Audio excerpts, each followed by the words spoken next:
welcome into episode 59 of the Post 90 podcast.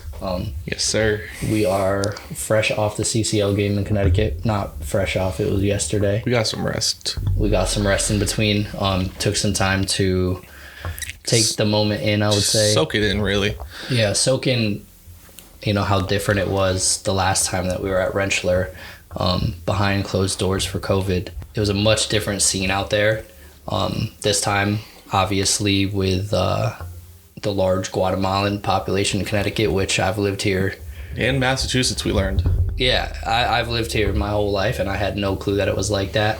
But with a lot of South American clubs, you always see everybody loves to come show out and show up for their squad. So that was awesome to see, and that's something that I think we've talked about in the past. When we see it with other MLS teams, it's something that a fan base can work towards, and it's exciting to see what the home opener is going to be like. What is it, tomorrow or the day after, when we're there? Yeah, I mean, it was insane. It was really, really cool. But it was, I'll be completely honest, it was intimidating going in, because we didn't have that many more fans than we did back when it was behind closed doors. Yeah. We had that supporter section. There's probably 200-300 people, maybe. And it's tough on a weekday, 8 o'clock at night, coming down from New York. Another state. It's especially after, some of the shenanigans that fans have gone through, and probably feel a little jaded with the LA game and all the RBA stuff in the past. So totally understandable. The bus itself had issues with going to New Jersey first and then looping around. So those dudes, who did make that trip, respect, because you guys had the longest bus experience probably ever. And I think a cool thing to talk about was we went down at halftime in the supporter section, and we got to meet some of the people. I'm not sure if anybody that we did meet is listening, probably Davey, and we can link some of the NYCFC stuff that he does on YouTube. And shout out to that guy that did come up to us. He was talking about the Pod Illuminati. He got the best sticker in the whole There was only lot. one made, period, ever, and of the smokestacks. It was a one-of-one NYCFC smokestack. Yeah, so it was cool to give them out. I mean, we only had 15, handful, 20 of them. There's not much. But we have some plans for the home opener, so if you guys catch us, crazy. If you guys catch us out there, I don't know, we might flash something up on the screen here as a teaser, but not show the whole thing. But we'll have something special for the home opener, so we'll look out and probably meet some of you guys there. Yeah, but going back to the fan situation, for how, in comparison, how little of us there was, of NYCFC fans, I felt like we were a lot louder in certain moments than those 4,000 people were. Yeah, and I think part of that too is having more to cheer for. Drums. Not to go after Comunicaciones at all, but there were a lot more moments to get excited about as NYCFC fans in that game. And the first one came with that almost Tales goal that ended up getting ruled off. I don't think we had a great view of it from where we were. It looked good from our view. Yeah, I mean, it always looks good. It looks good from our view. No matter where I'm looking. If VAR ruled something not a goal, I probably saw it as one. But that sucks for Tales, and I don't know. I don't think he should, feel too bad. He's been putting himself in a lot of great positions, and I've even seen polls on Twitter, people discussing who they think the top goal scorer from the team is going to be, and Tales was second behind Taty. I could see that. I mean, I don't think he should feel bad at all for the offside goal. I think he could do nothing else, especially after two against Santos. Yeah, so. And it kind of just fell to him. And, overall, it was just probably good to see it go in the net, regardless if it counted or not. For the whole team, I think, because this felt a lot like the Vancouver game, which we didn't, have Vancouver go the way that we wanted to, obviously. But it felt like as soon as we got that first goal, you get that off your chest, that you prove to yourselves that you can do it. It felt like tons more were going to come. Right. And that was really the vibe of Vancouver, and that it felt similar at that game in Hartford, because once Taty scores, I mean, we went, unscored for a little while, and they scored an equalizer, which really erupted the stands. Yeah. But then once Taty and then Maxi started heating up, we put another 2 past him and ended up winning 3-1. Right. No, I think what you hit it right on the head. I mean, once you see that you can do it, the rest just kind of flows. You get that weight off your chest.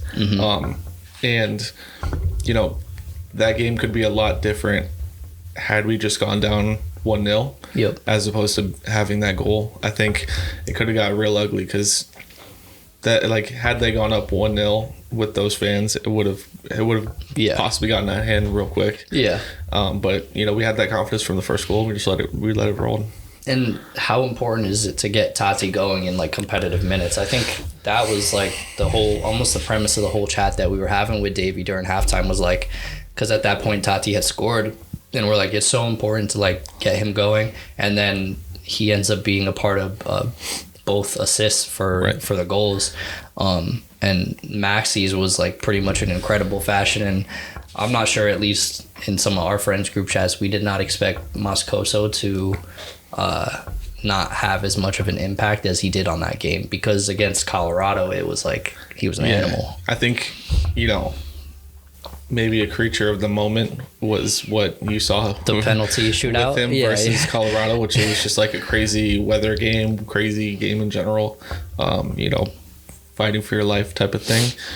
And let's not hype up Colorado's attack too heavily either, compared to the likes of NYCFC. Yeah. No, it's not even close. I think the weather definitely aided Colorado and realistically both teams in attacking, because defending was very, very hard.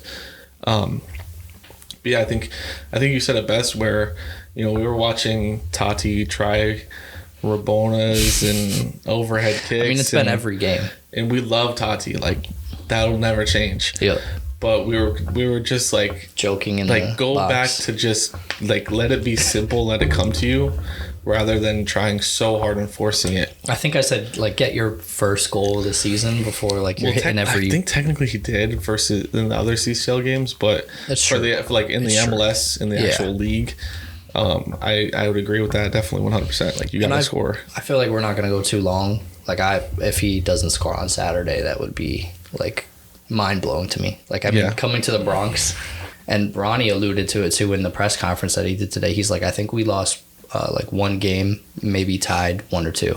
Yeah. And then one thing that I really wanted to talk about today was like the air of confidence that is around Ronny. Yeah. Well, with Ronny, he's a different gravy right now. Like, that man is on a different level. And when you see him come into the field, and I mean, the first thing he does is just turn and walk right over to the supporter section, and like his first order of business is to like hype everybody up. Exactly. Say hello to the fans. It's like, I don't know. When he walked in, it was just like, this man runs the show, runs the stadium. It was kind of like watching a wrestler like enter the WWE ring. Like literally, you hear their music, and it's like you see this dude just walking with confidence. You're like, oh my God, it's Ronny Deila. Yeah.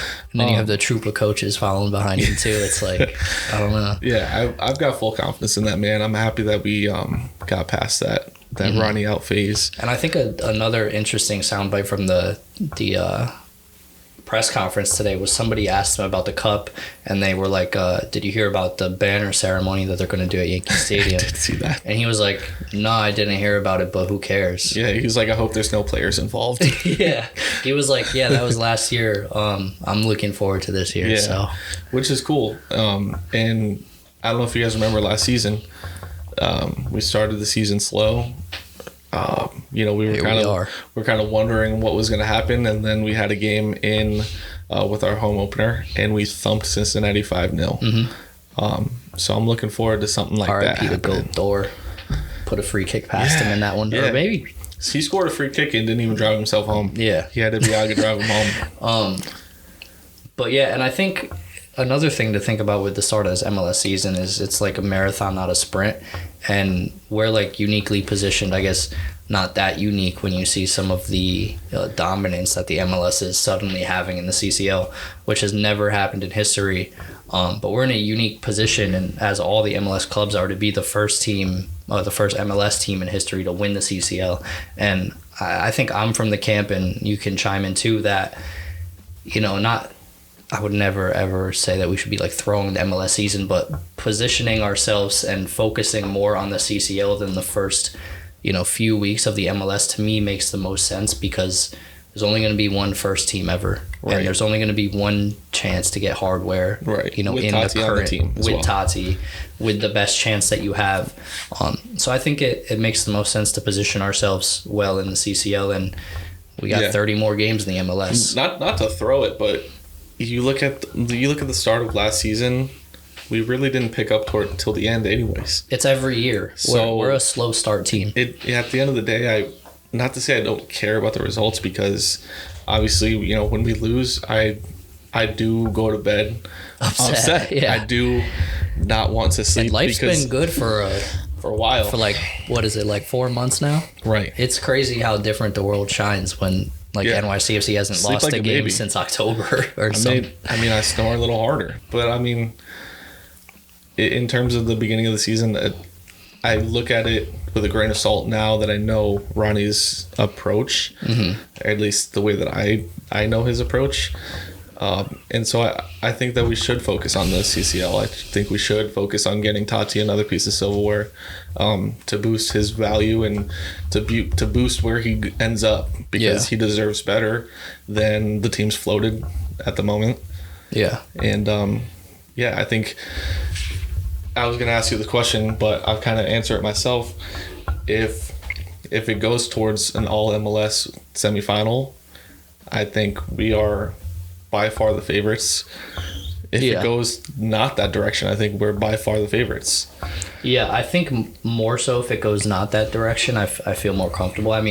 It's all signs are pointing towards us against Seattle next round, which is a tough matchup. It would be tough either way. I don't know. I think Seattle would be tough. I think no matter what, when you're playing 2-leg tournament play, it really doesn't matter what team you have coming up against you, especially as you get deeper into the quarterfinals and the semifinals. Everybody left is pretty class.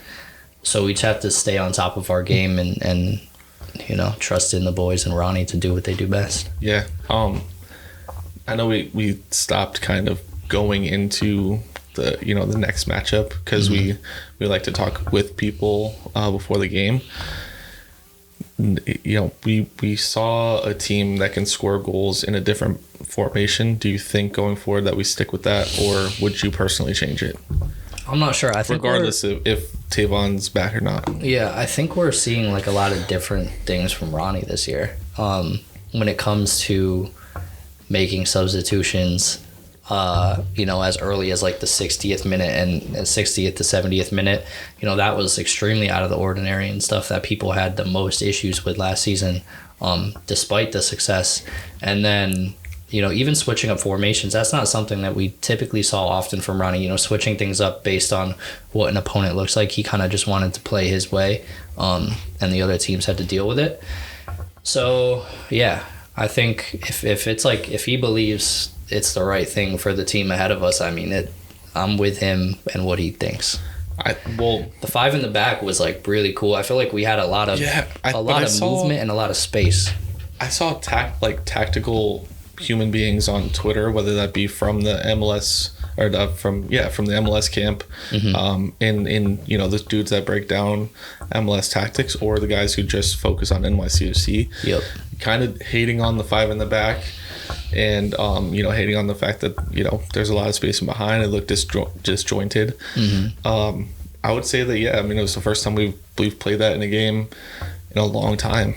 And you have to consider it's a one-off game, so to really judge anything off of one matchup, you can't do that in any situation. And on top of that, you had the fact that Thiago Martins, that was his debut start ever. Which, despite some other opinions, I thought he looked good. Yeah, I think pretty much everybody thought he looked a little bit decent.